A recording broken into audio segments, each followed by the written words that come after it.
death sentence.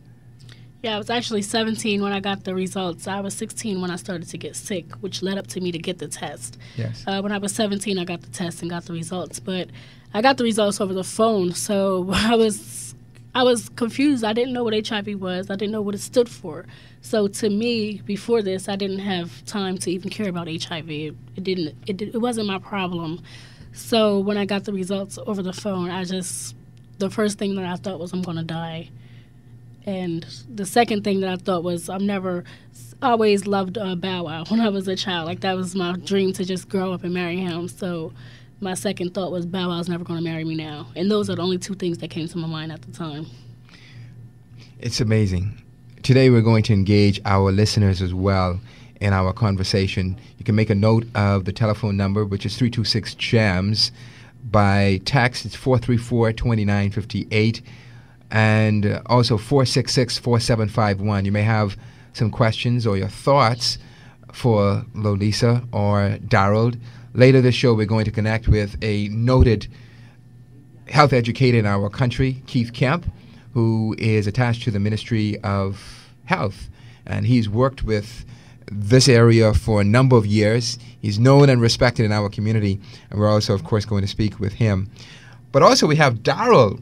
He's a young man who got on his knee and said, I don't care what's going on, I'm still going to marry you. Daryl, first of all, there may be some persons who say, wow, now that's love. And someone else may say, boy, he's crazy. You know, how do you deal with that switch or that variation of opinions that some persons may have?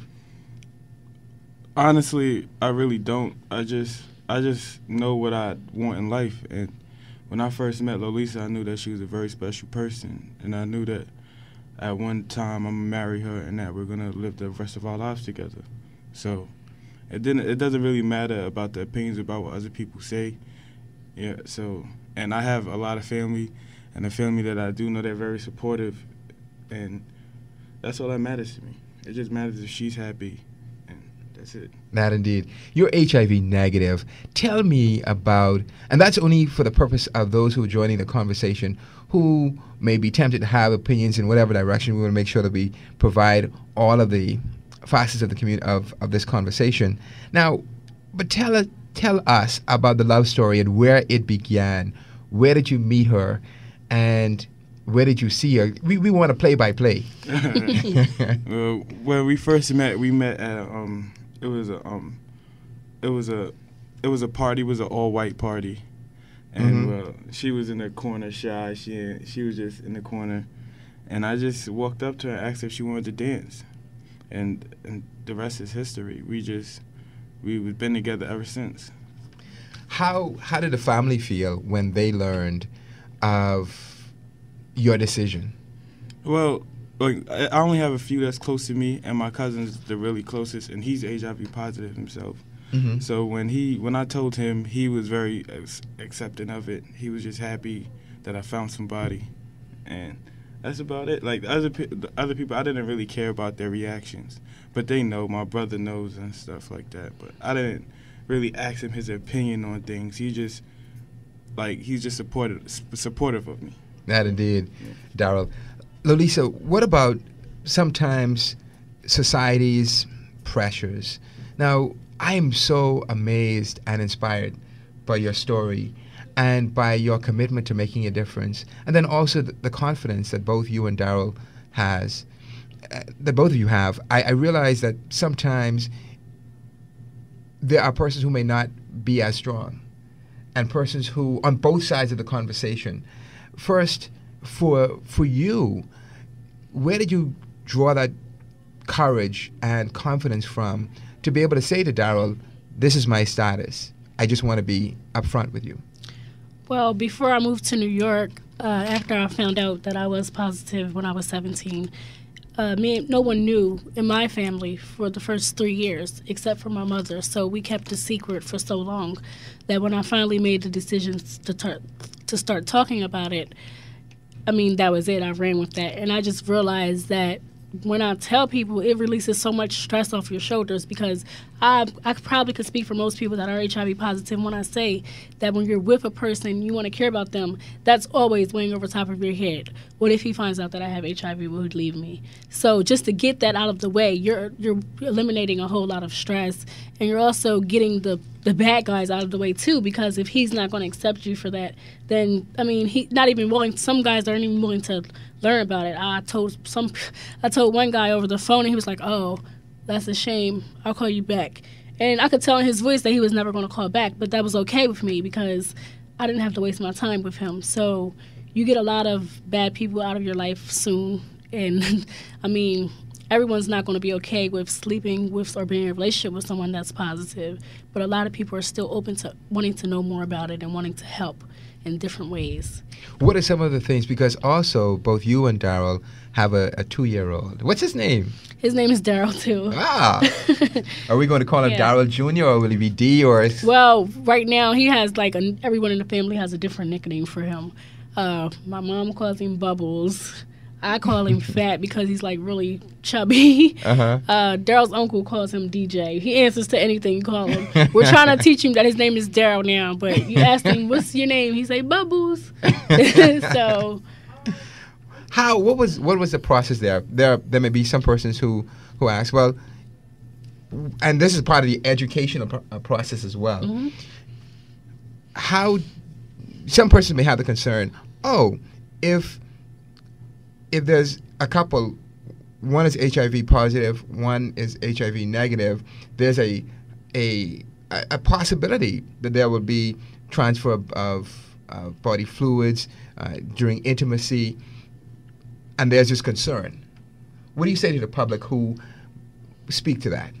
Well, we always practice safe sex. If you're going to do it safe, because it's rather to be safe than sorry. I always believe that 5 minutes with a condom is better than taking pills for the rest of your life.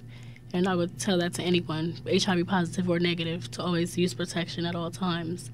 And if you can't use it, then that person, they're not worthy of being with you, because your body, I think that your body is the most important thing. And I also look at it and I tell young girls, well, if the guy doesn't want to use a condom, then he's not worrying about his own health because he doesn't know what you might have. You can't look at me and tell I have HIV until I open my mouth and say it. So if he's not worrying about his own health, he's not worrying about yours either.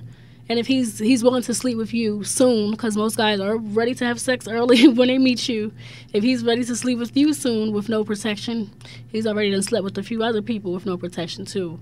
So you have to look at it like that. You protect your body the best way you can, and if he's not willing to do that, then you don't need to be with them. That is such a salient point. December 12th, 2012, the both of you plan to make that huge step, that next big step of marriage. How does one know? For example, here in the Bahamas, let me share this with you. I have a population of under 400,000. I mean, that's not even a quarter of the population in New York. There are millions of people in New York.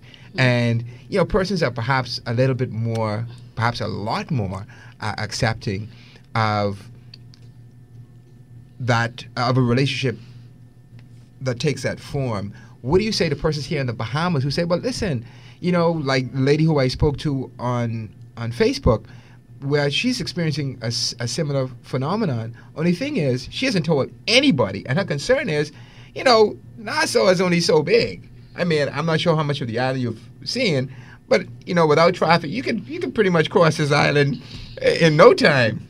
So you have a close community of islands as well. And so persons who are concerned about, I don't want people to talk my business, whether it's in marriage or otherwise, how do they cross that path? Well, I mean, to be public about it is a different story from disclosing your status to the people that you love and the people that you need in your life. Being positive it's very important to be healthy.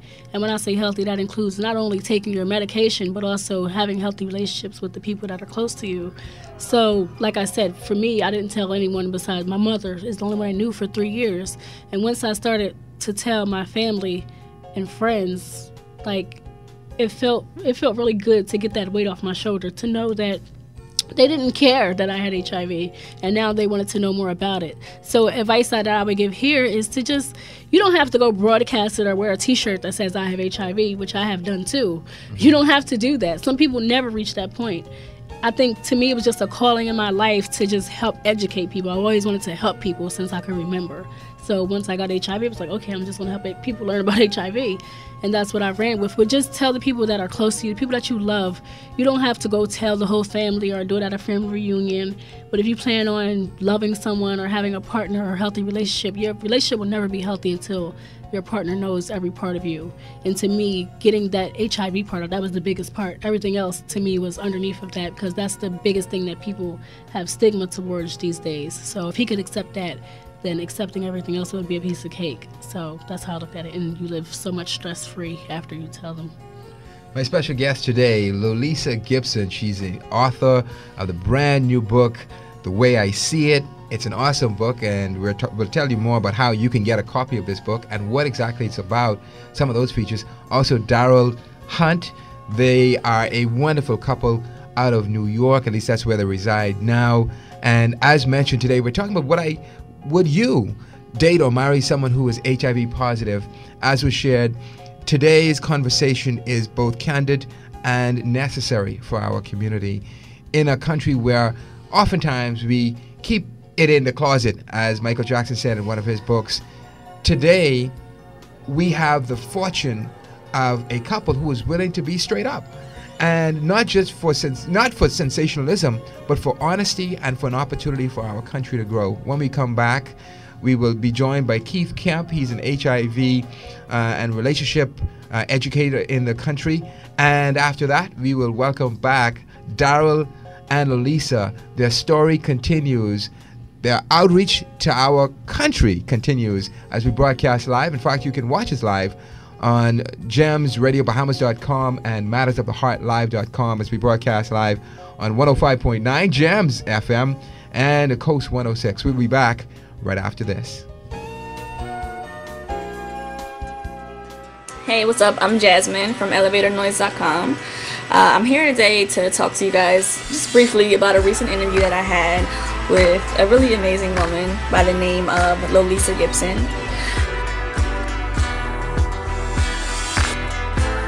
She has a really, really interesting story. At the age of 17, she found out that she was HIV positive. Now, fast forward 7 years later, she's now a 24-year-old woman who's accomplished, a lot of amazing things. She is an accomplished public speaker. She is an activist. She is an HIV educator. She's been on publications like CNN, things like that, like big stuff. And she's also the brand new author of an amazing book, a self-published book at that, entitled The Way I See It. So the book is Lolisa's memoir. She'll go more into details about the book in her interview. But what I have to say about it is that it's just really inspiring because it teaches us about courage and determination and about never, ever, ever taking anything for granted. Without further ado, check out our interview, and when you're done, you do me a huge favor and her a huge favor, and go to lolisagibson.com to check out her book. My name is Lolisa Gibson. I'm an HIV public speaker and educator and a new author.